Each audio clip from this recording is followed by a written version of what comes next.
اب پھر ان کی یہ خواہش ہوئی حضرت ادریس علیہ السلام کی، یا اللہ میں جہنم بھی دیکھنا چاہتا ہوں۔ فرمایا نبی کیوں دیکھ، یا اللہ تیرا عذاب وہاں ہے، میں چاہتا ہوں کہ اس منظر کو دیکھ کے اور تیرا خوف اور خشیت پیدا ہوتا ہے۔ تو اللہ نے جہنم کے طبقات بھی دکھا دی، فرشتے لے گئے۔ تو اس کے بعد پھر عرض کی مولا آپ مجھے جنت بھی دکھا۔ کیا دکھا؟ جنت بھی دکھا۔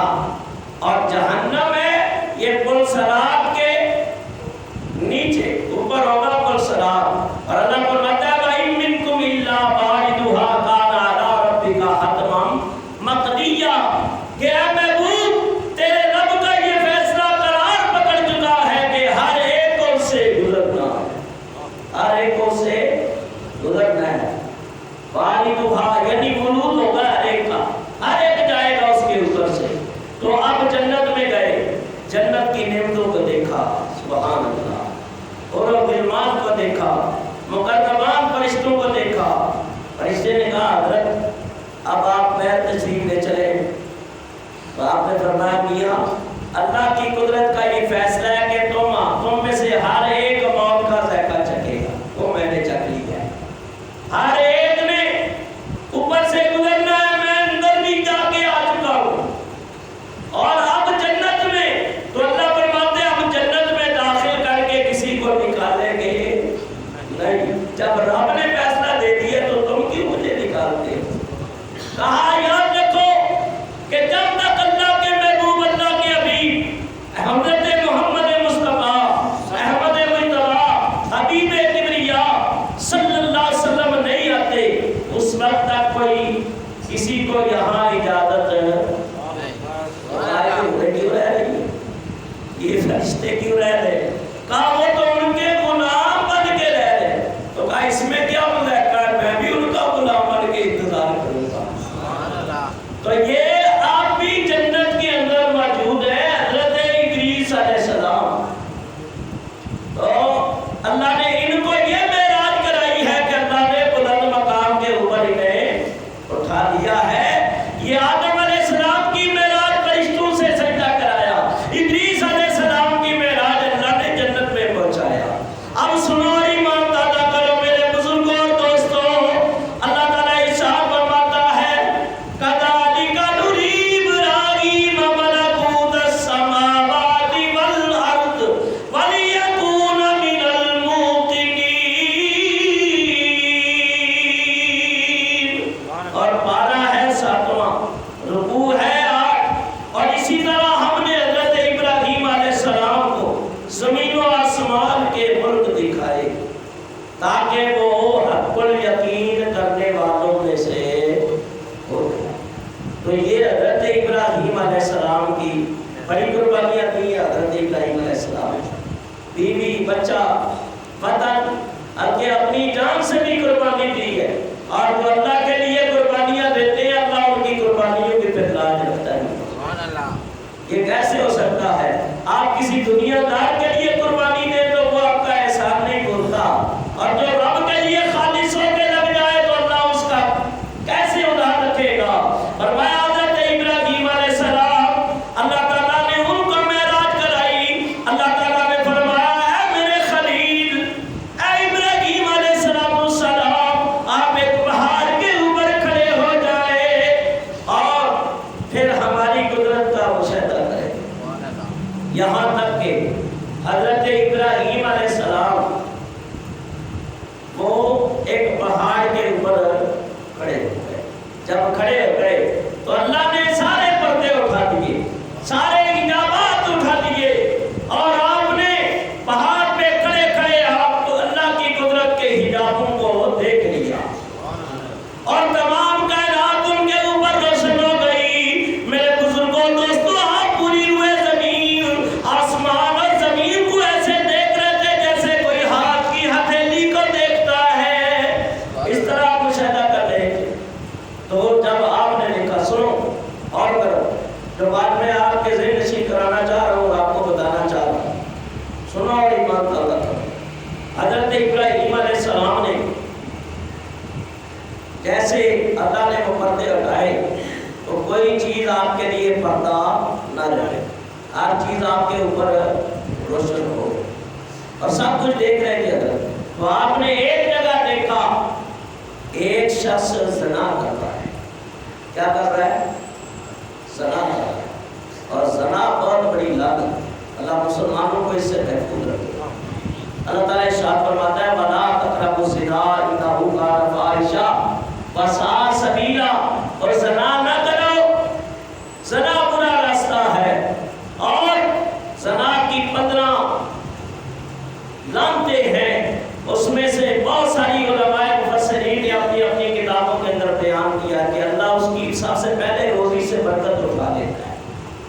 شرابی اور زانی کی روزی سے اللہ تعالیٰ برکت اٹھا لیتا ہے اور شرابی کے اور زانی کی نیند سے اللہ تعالیٰ چین اور سکون اٹھا لیتا ہے.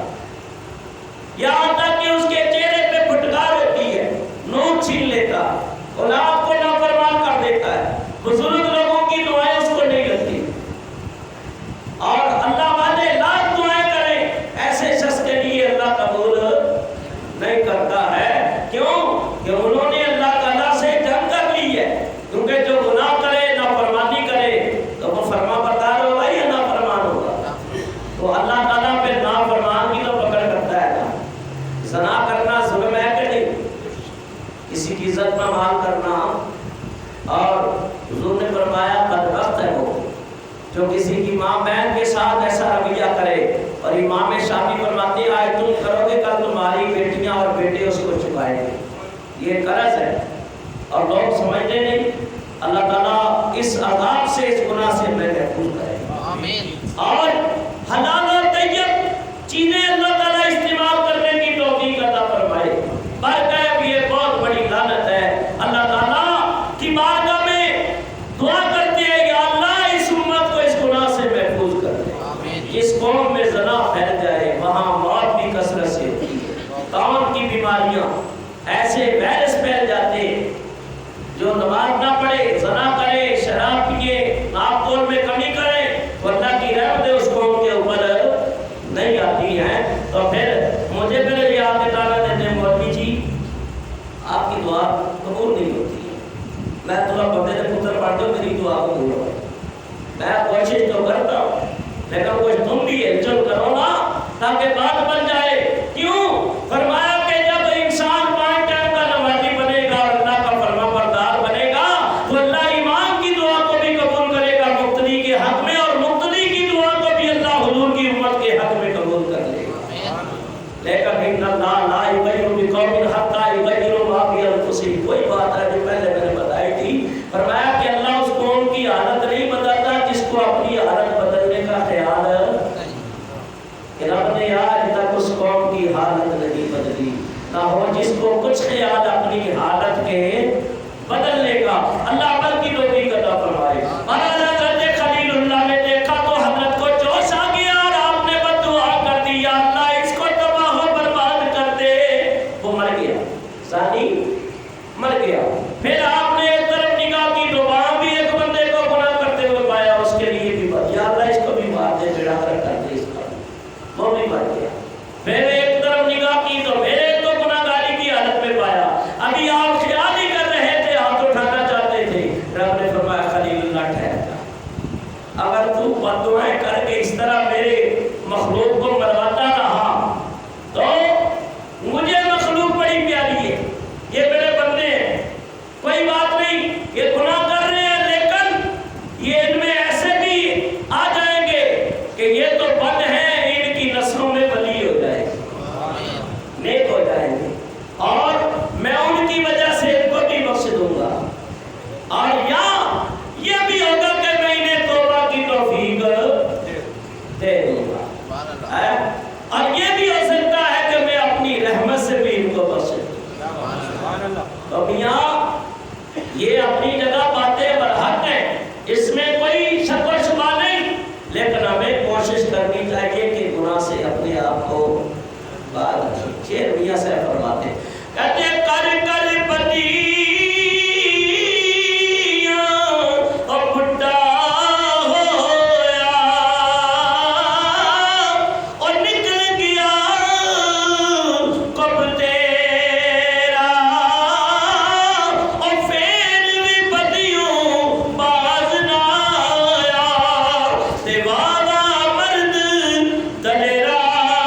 ایصال ثواب ہم کیوں کرتے ہیں؟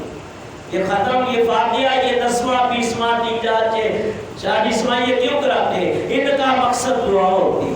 کیا ہوتی ہے؟ دعا ہوتی ہے. اور یا اللہ ہمارے پہلے جو گئے ہیں، اماں ابا چلے گئے یا بہن بھائیوں میں جو چلا گیا، چاچے تائے یا مامے میں کوئی چلا گیا، یا اللہ ان کو بخش دے. تو اللہ بخشتا ہے، اللہ تعالیٰ سنتا ہے. کئی آپ کو کوئی گالی دے تو آپ لال پیڑے ہو جاتے کہ نہیں ہوتے؟ ہوتے ہیں نا. اور تمہیں کوئی گالی کیوں نہیں دی؟ تاکہ ایک برا عمل نہیں دینی چاہیے. آج تو کلیکشن بہت کھولی ہے گالیوں کی، آستانوں پہ گالیاں چل رہی ہیں. اور جو پیر زیادہ گالیاں دے گا یہ پہنچا ہوا ہے، یہ بہت پہنچا ہوا ہے. میں کہا پہنچا ہے لیکن جنم کے کنارے میں. کیوں؟ گالی دینا ایک برا عمل ہے. حضرت علی فرماتے ہیں جو ایک گالی دیتا ہے، کوئی بھی دے، ایس وائی زیڈ کوئی بھی دے، یہ کوئی نہیں ہے کہ مفتی دے تو جہد ہو گیا. کوئی بھی گالی دے، گالی دینا اچھا عمل نہیں، برا عمل ہے. جو ایک گالی دیتا ہے اس کی قبر میں ایک بچھو پیدا ہو جاتا ہے. تو آپ مرضی ہے تمہاری، جتنے بچھو اپنی قبر میں لانا چاہتے ہو لاتے رہو بھیا، یا اپنی قبر کو جنت کے باغیچوں میں بدلنا چاہتے ہو تو یہ تمہاری مرضی ہے. یا جنت میں کوئی سبحان اللہ کا ذکر کر کے اپنے لیے جنت کے اندر کھجور کے درخت لگانا چاہتے ہو، یہ بھی تمہاری مرضی ہے. یہ فیصلہ تمہارے اوپر ہے جو تم نے کرنا ہے. گالی دینا اچھا عمل نہیں ہے، برا عمل ہے. اور اللہ تعالیٰ ہمیں اس برے عمل سے محفوظ فرمائے. اچھا عمل ہے، بات کر رہا تھا ذہن سے نکل گئی. پر فرمایا کہ جب گالی لگ جاتی ہے، بری چیز لگتی ہے تو اچھی چیز نہیں لگ سکتی، لگتی ہے نا.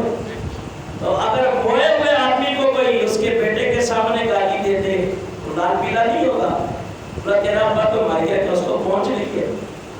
کارکن دین تو ہے، کیوں نہیں پہنچے گی؟ میں کہتا ہوں جب برائی پہنچتی ہے تو نیکی نہیں پہنچ سکتی. تو احسان ثواب اس لیے کیا جاتا ہے، یا اللہ یہ مرحوم کی روح کو قرآن پڑھ کے بخش دے. ہمارا عقیدہ ہے جبریل طباق میں رکھ کے قبر کے کنارے کھڑے ہو جاتے ہیں، اے فلاں بن فلاں تیرے گھر والوں نے تیرے لیے قرآن کی آیتیں پڑھ کے ہدیہ بھیجا ہے، عمرے کا ثواب بھیجا ہے، حج کا ثواب بھیجا ہے، اور چاروں کل پڑھ کے کھانے کا ثواب بھیجا ہے. تو میاں یہ بھی پہنچتا ہے. اللہ عمل کی توفیق عطا فرمائے. اب حضرت موسیٰ علیہ السلام کی معراج کیا ہے؟ وَلَمَّا جَاءَ مُوسَىٰ لِمِيقَاتِنَا وَكَلَّمَهُ رَبُّهُ قَالَ رَبِّ انظُرْنِي أَنظُرْ إِلَيْكَ قَالَ لَن تَرَانِي وَلَٰكِنِ انظُرْ إِلَى الْجَبَلِ فَإِنِ اسْتَقَرَّ مَكَانَهُ فَسَوْفَ تَرَانِي فَلَمَّا تَجَلَّىٰ رَبُّهُ لِلْجَبَلِ جَعَلَهُ دَكًّا وَخَرَّ مُوسَىٰ صَعِقًا فَلَمَّا أَفَاقَ قَالَ سُبْحَانَكَ تُبْتُ إِلَيْكَ وَأَنَا أَوَّلُ الْمُؤْمِنِينَ.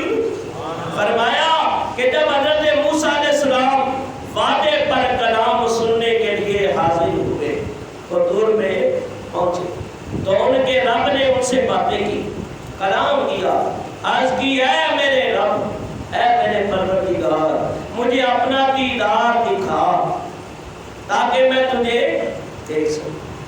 پہلے تو باتیں ہوتی تھی، اب دیدار تک بات پہنچ گئی ہے. دیدار تک بات کیوں پہنچی؟ سبحان اللہ. آگے جب میں نے پہچان کر لی کہ یہ میرے رب کا کلام ہے، یہ میرے رب کا کلام ہے. امام فخرالدین رازی نے لکھا ہے کہ حضرت کلیم اللہ نے کیسے پہچانا یہی میرا رب بول رہا ہے. کہا سنو، پتہ جب بولتا ہے، اب میں اسپیکر میں بول رہا ہوں، اگر کہ چاروں طرف لگا دیے جائے تو چاروں طرف آواز جائے گی، لیکن اوپر اوپر آواز پھیلے گی. ایسے ہی ہے نا، نیچے نہیں آئے گی، نیچے سے نہیں آئے گی، بلکہ اوپر جو بہر ہے گھروں میں ان تک آواز پہنچے. تو ایک بات. دوسرا یہ ہے بندہ جب کلام کرتا ہے تو آخر تھک جاتا ہے، سانس بھول جاتی ہے، مسلسل تو نہیں بول سکتا کوئی ہے.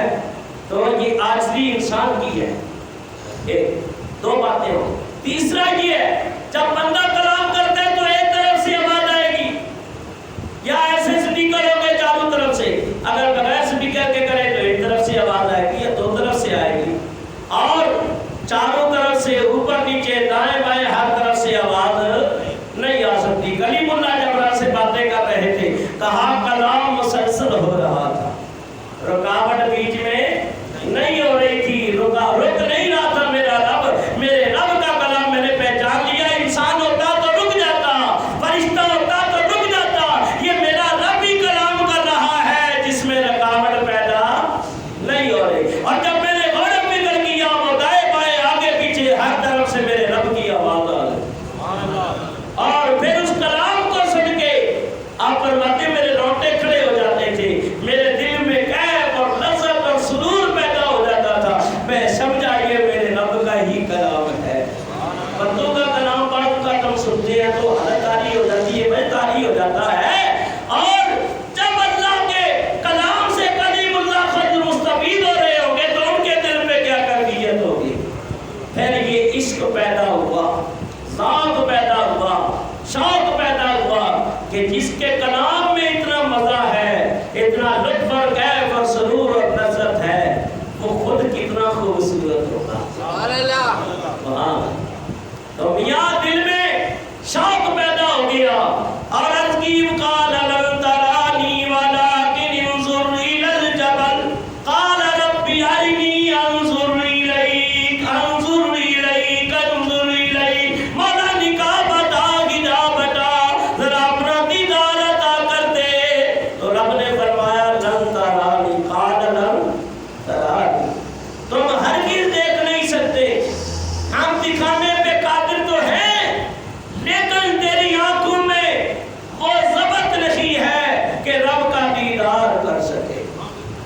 تو فرمایا ہاں ہم ایک نشانی دیتے ہیں، اگر یہ اپنی جگہ پہ قائم رہا تو پھر ہمارا دیدار ہو سکے، دیدار ہو سکے گا۔ وَلَٰكِنِ انظُرْ إِلَى الْجَبَلِ، اے کلیم اللہ اس پہاڑ کی طرف دیکھو، کو دور کے اوپر جس کے اوپر آپ بلائے جاتے تھے، کلام سے نوازے جاتے تھے، وہ وادی مقدس جس کے پاس جب کلیم اللہ پہنچے تو اپنی نالین جوتی کو اتار دیتے اور وہاں آپ پہنچتے تھے، اور 40 کوس تک ساری چیزیں ہٹا دی جاتی تھی، فرشتے بھی ہٹا دیے جاتے تھے، اور رب خاص درخت پہ تجلی کرتا تھا، اور اس درخت سے آواز آتی تھی کلیم اللہ میں تیرا رب ہوں۔ درخت کی ٹانیاں تھی ہری میاں، ہری ٹانیاں، ہری ٹانیاں پانی سے نکل سکتا ہے، آپ نکل سکتی نہیں، تو وہاں سے آگ کے شعلے نکلتے تھے، تو یہ آگ نہیں تھی، یہ رب کا نور تھا۔ تو درخت سے رب نے کلام کیا میں تیرا رب ہوں۔ درخت رب ہو سکتا ہے؟ نہیں ہو سکتا نا، لیکن اللہ نے جلوہ ڈالا درخت کے اوپر، تو اللہ کے نور کا مظہر ہوا کہ نہیں ہوا نا؟ تو اللہ نے ہمیں جو محبوب عطا کیا، اللہ فرماتا ہے یہ میرا نور ہے، سبحان اللہ۔ وہ درخت کے اوپر تجلی ڈالے تو درخت رب کی صفات کا مظہر، نور کا مظہر ہو جائے، تو میاں اس کو تو مانتے ہو، اور جس ولی کو رب فرماتا ہے میں تیری زبان بن جاتا ہوں، تیرے ہاتھ بن جاتا ہوں، تیرا کلام بن جاتا ہوں، اس کی ولایت کا انکار کر بیٹھتا ہے بے وقوف انسان ہے۔ نبیوں کے نورانیت کا، ان کی طاقتوں کا، نبوتوں کا انکار کر جاتا ہے، تو میاں تھوڑا عقل سے بھی سوچا کرو، مقام نبوت بہت بڑا مقام ہے، ہمارے جہاں عقل عاجز آ جاتی ہے وہاں نبوت کا مقام شروع ہو جاتا ہے، اور جہاں سارے نبیوں کے نبوت کا مقام اختتام ہوتا ہے وہاں میرے مصطفیٰ کے مقام کی ابتدا ہوتی ہے۔ فرمایا کہ کلیم اللہ، اللہ نے فرمایا اس پہاڑ کی طرف دیکھو، وَلَٰكِنِ انظُرْ إِلَى الْجَبَلِ، اس کو دیکھو، اس کی طرف ٹکٹکی لگا کے توجہ کرو۔ کلیم اللہ دیکھتے رہے پہاڑ کی طرف، فرمایا فَإِنِ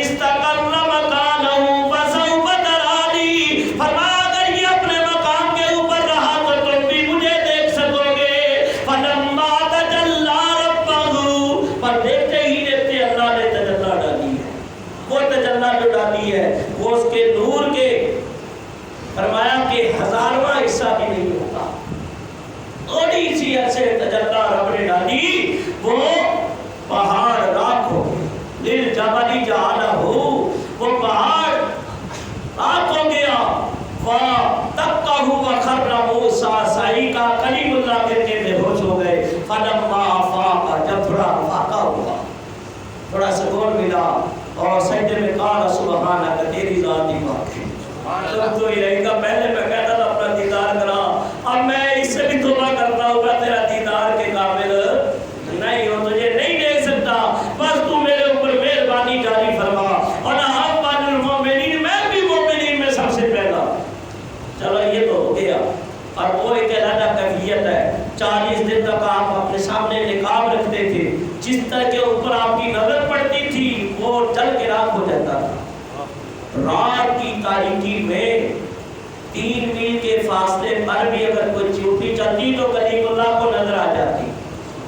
پہاڑوں کے اوپر بھی اگر کوئی مخلوق ہوتی تو اللہ کے نور کے جلدی آ جاتی. اس کی یہ کیفیت تھی. اخرس کی مولا ایک بات تو بتا, باتیں تو کرتے تھے نا رب سے, میں کلیم اللہ کیا چاہتا, یا اللہ یہ بتا کہ میں تو تجھے دیکھ نہیں سکا, کیا میں ہی نہیں دیکھ سکتا یا کوئی بھی نہیں دیکھ سکتا؟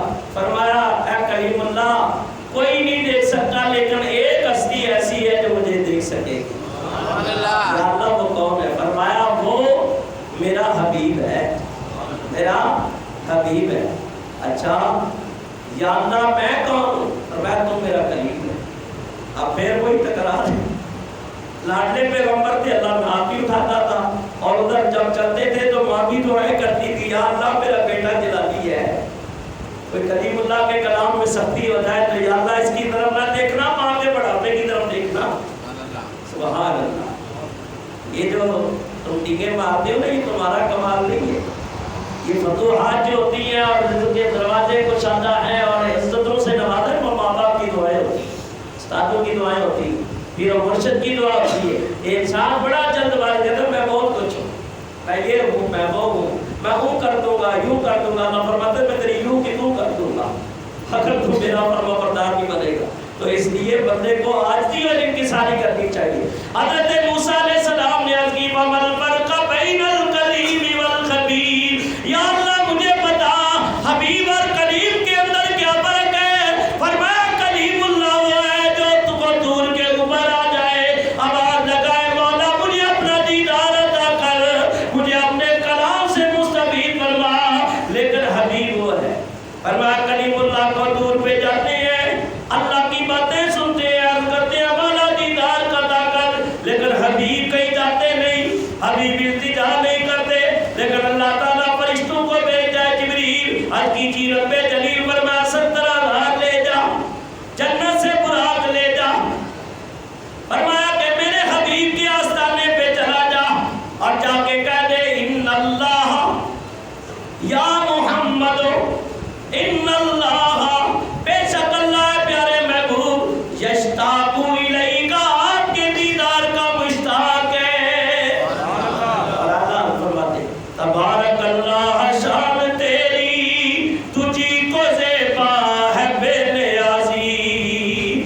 تبارک اللہ شان تیری تجھی کو زیبا ہے بے نیازی. کہاں تو جوشے وہ لگترانی اور کہاں تقاضے وصال کے تھے. کہاں تو جوشے وہ لگترانی, کہاں تقاضے وصال کے تھے. اور بات ختم کر رہا ہوں میں, یا اللہ وہ کو میں وہ میرا محبوب ہے. عمل کا یہ باتیں چلتی رہی. فرمایا کہ تو دیکھے موسیٰ نہ چشمے انبیاء دیکھے, نہ تو دیکھے موسیٰ نہ چشمے انبیاء دیکھے, مجھے دیکھے تو اے موسیٰ نگاہ مصطفیٰ دیکھے. فرمایا میرا محبوب ہی ہے جو مجھے دیکھ سکتا ہے دنیا کے اندر, اور کسی انسان کی طاقت اور قوت نہیں. دعا ہے اللہ تعالیٰ عمل کی توفیق عطا فرمائے. اور ابھی تو یہ نبیوں کی معراجیں بیان کی, معراج کے جو نقطے وجوہات ہیں ابھی وہ رہتی, یہ لمبا چوڑا تاریخ کا ایک منظر ہے. تو انشاءاللہ جمعرات کو 27ویں کی شب جو وجوہات رہ گئی ہیں انشاءاللہ رہ نہیں گئی ابھی تو وہ بیان ہی نہیں کی، شروع ہی نہیں کی ہے میں انشاءاللہ وہ بیان کروں گا. اور پھر اس کے بعد سفر معراج کی باتیں، اور پھر جو طلاق کی منزلوں پہ جو راز و نیاز کی باتیں ہوئی ہیں وہ، اور پھر جو حضور اللہ کی بارگاہ میں پہنچے اور انعام لے کے آئے وہ باتیں بتائیں گے. دعا ہے اللہ تعالیٰ عمل کی توفیق عطا فرمائے. اور مختصر اگر کسی نے واقعہ معراج سننا ہے تو آج رات مومن آباد میں عشاء کے بعد محفل ہے. جناب صوفی محمد انور طاہری نقشبندی وہاب میڈیکل چھت کے اوپر محفل ہے. تو جو شوق اور ذوق رکھتے تو وہ وہاں عشاء کے بعد تشریف لائے. انشاءاللہ وہاں معراج کا بیان ہے تو انشاءاللہ وہاں بیان ہوگا. اور اتوار کو بھی عشاء کے بعد یہ جو